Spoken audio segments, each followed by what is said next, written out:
Hey everybody, I know last video we talked about Office for Men, and I also talked about the name of my YouTube channel, whether I should change it or not. Let's continue that conversation here.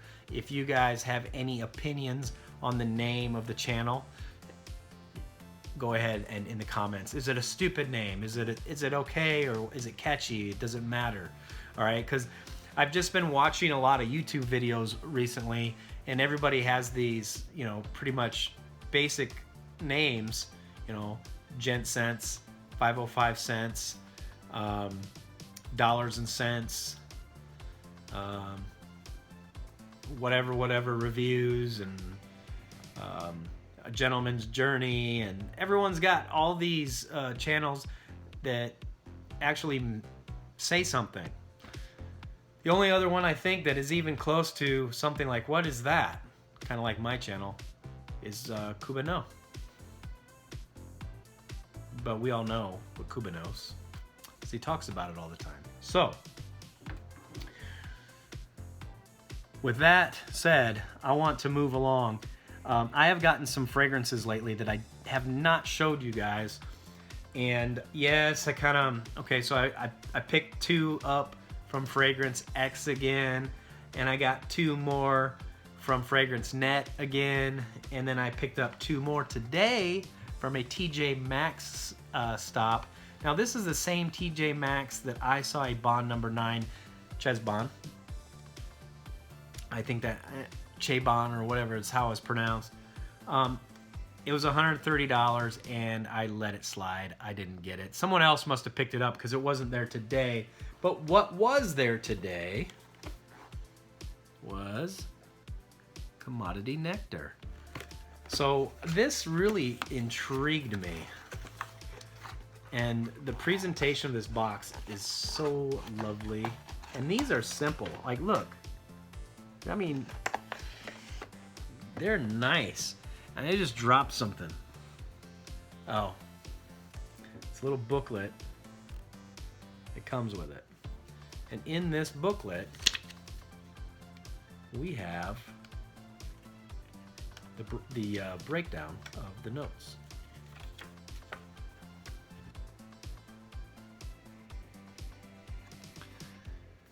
So it's got the top, a juicy pomelo. And a pomelo is like a giant grapefruit, but it doesn't have that sourness. They're actually pretty good.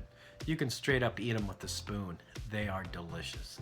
You don't need any sugar because most of the time they're sweet enough. And they're nice and juicy if you get them right. So I like me some pomelos.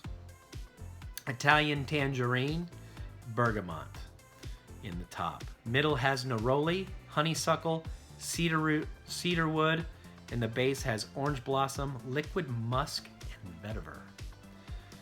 So here's what I get out of it. As soon as you spray it, you get a massive amount of citrus sweetness. And this isn't like a bitter sweetness. This is like citrus. This is a sweet citrus. Definitely the Commodity Nectar is a sweet citrus. In the opening, it leans pretty feminine. So typically it's just like, I don't want to wear this because I like my masculine scents. But I like me some summer scents with neroli, so I had to get this. And I was just hoping it would be something that I wanted. Now, right away, after the top kind of dissipates a little bit, the honeysuckle just grabs at you like it's trying to choke you out. Oh my God, that honeysuckle comes out. And that white flower honeysuckle and neroli is a super sweet mix with the juicy pomelo and the Italian tangerine. It's sweet. Now, the dry down goes a little bit more on the masculine side with the orange blossom and the musk and the vetiver, but I would say overall, for me, this leans a little bit feminine, but it's unisex. Both can wear it. Even out of the atomizer, I'm smelling it right now, and it's just a lot, the huge floral. Now, a lot of these commodity fragrances were supposed to be played with and layered and things like that. But they're fragrances in their own right. So this one right here probably isn't one of the best ones, but I saw it there and I was just like, I gotta get it. I gotta check it out. And overall, for me, it's interesting. It's interesting. And it's interesting enough for me to at least say that's a like for now. I'll give it some more testing and we'll see where it ends up. I'll give it some wears. I think this would like on a summer night or a hot spring night or even a colder like spring day where it's not as cold as it is now, like in the wintertime, but like a cool spring day, this is probably going to work pretty well. So that's it, Commodity Nectar. I'm actually glad I was able to pick a commodity fragrance on because I slept on so many when they were readily available. I don't know why I let them pass by. I think it's because the prices were higher then. I think the commodity fragrances in the TJ Maxx's and the Marshalls that they were popping up in, I think they were going for like $50 and I was just sleeping on them because I didn't want to spend that much on it. But this one, holy cow. This one was $34.95. I was like, wow, 60-something% off, 66% off. Yeah, I'll take that. All right, so the other fragrance I picked up today, yeah, it's not in a big box. Not in a big box. Polo Red Intense. So yeah, I'm glad I picked up this little guy. It is a nice fragrance. I ain't gonna lie. So I was going to pick up Polo Red Extreme because it's got that coffee note. And I still might be open to doing that in the future. Polo Red Extreme not only has a coffee note, but it also has ebony wood. So it has this little spicy nuance going on in the background. So I do like Polo Red Extreme because of the coffee note, but this thing, wow. It's got, and I hear my spray in the box. It's got an oranginess to it and a spiciness to it that's just lovely. So that's what I got at TJ Maxx today. Fragrance Net came last, but I finally got Dior Homme Intense. I don't have anything to say about this yet. Although it's in the like category as of right now because I want to test it out. I don't know what to think about it. I think I'm gonna like it, but I don't know what to think about it.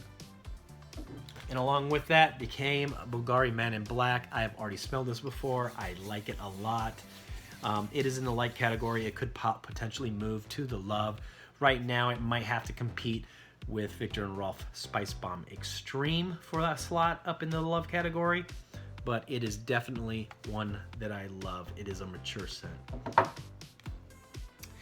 So another one that I picked up, and this was from Fragrance Net. Oh no, Fragrance X. This one came from Fragrance X. This is a tester, but you can't really tell because it doesn't say tester anywhere. And that's kind of nice. Oh, it says tester, not for resale on the back. But you know what? Dolce & Gabbana Light Blue, you have the nicest testers, by the way. This is Swimming in Lipari. Scentatar Fragrance channel. Ben, thank you. You suggested this for me in a video so long ago, and then when you and me talked on IG Live, you brought this out again, and you know what? I'm so glad I ran into that. Oh, it's nice. Like, I love me some aquatics with salt. I really do. That is something that I have in common with Ben. That is something that I have in common with Chaos Fragrances as well. Sorry, I can't remember your name, dude. This, Dallas. Something I have in common with Dallas and Ben. I love them salty aquatics. And I'm definitely going to get some wares in the summertime and maybe even in the spring. Swimming in Lipari. So glad I got it. It's so good. I like it better than Light Blue Sun. at this point.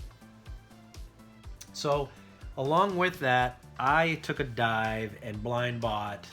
I can't say I really blind bought it because I smelled it in Scent Explorer. Amarud Mille Sauvage. So the price was just right for this one, and the presentation of this box is just so lovely and gorgeous. I mean, they have all this. There's like a little plate right there, and then it comes like that. And I tell you what, this is just something else.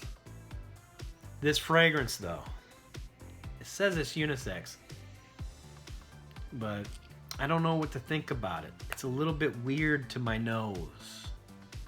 I'm gonna have to give it some tests, but I'm telling you right now, do not buy a fragrance if you forget how it smells, okay?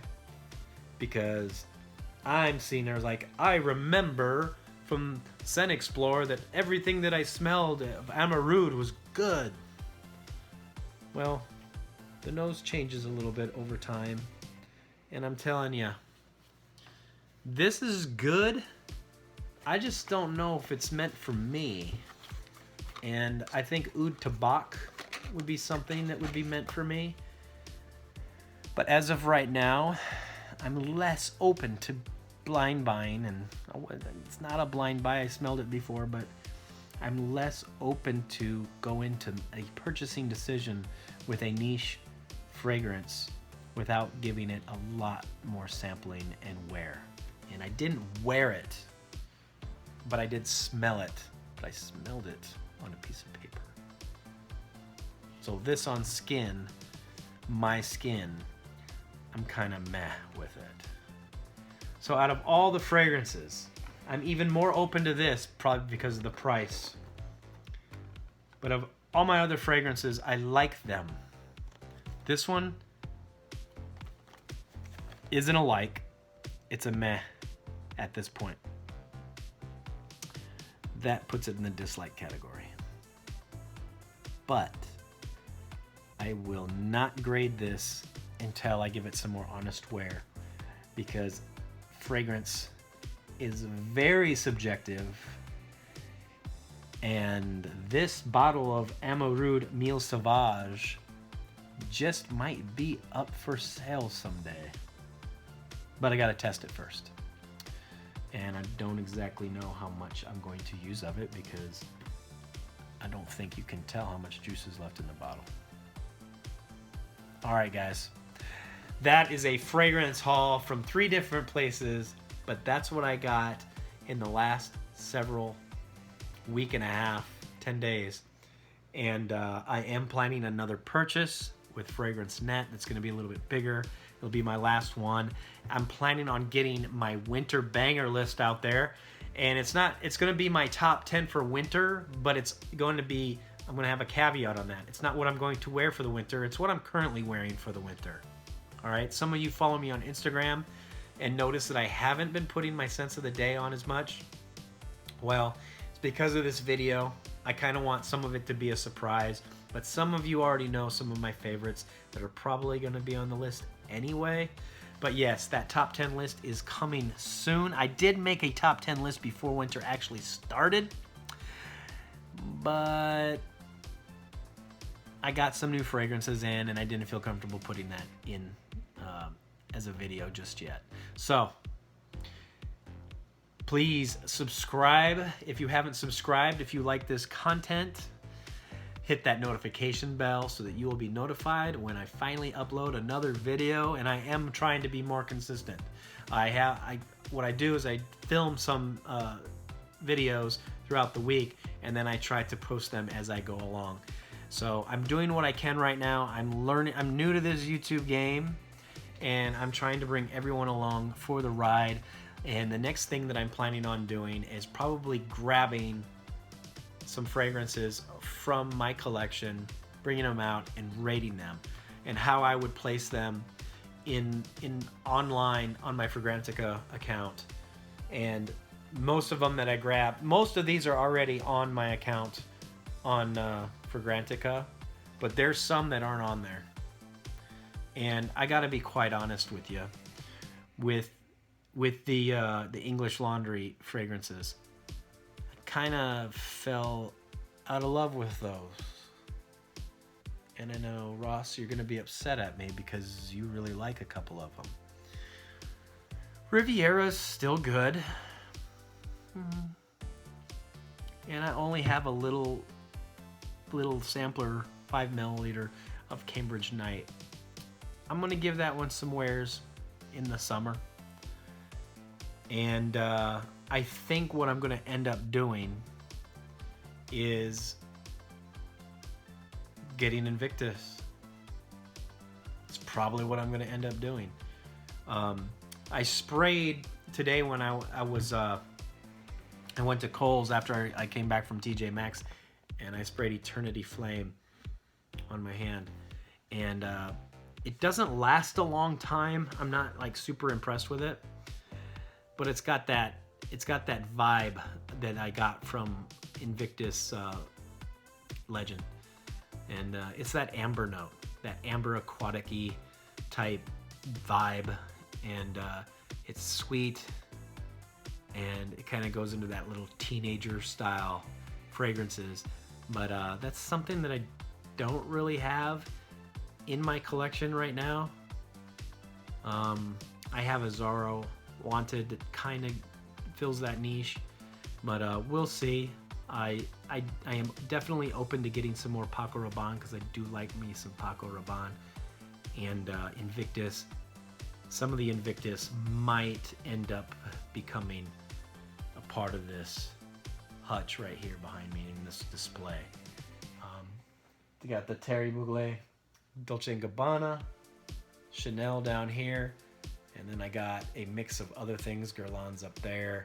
I got Dior and Burberry and some other things right here. And down there, gosh, Versace. And then I got Calvin Klein, and it's a mix of other ones over there because I don't have a bunch of everything. Victor and Rolf, for example. I'm not a big Spice Bomb fan, but I like Spice Bomb Extreme. All right. Peace, everybody. We'll see you next time.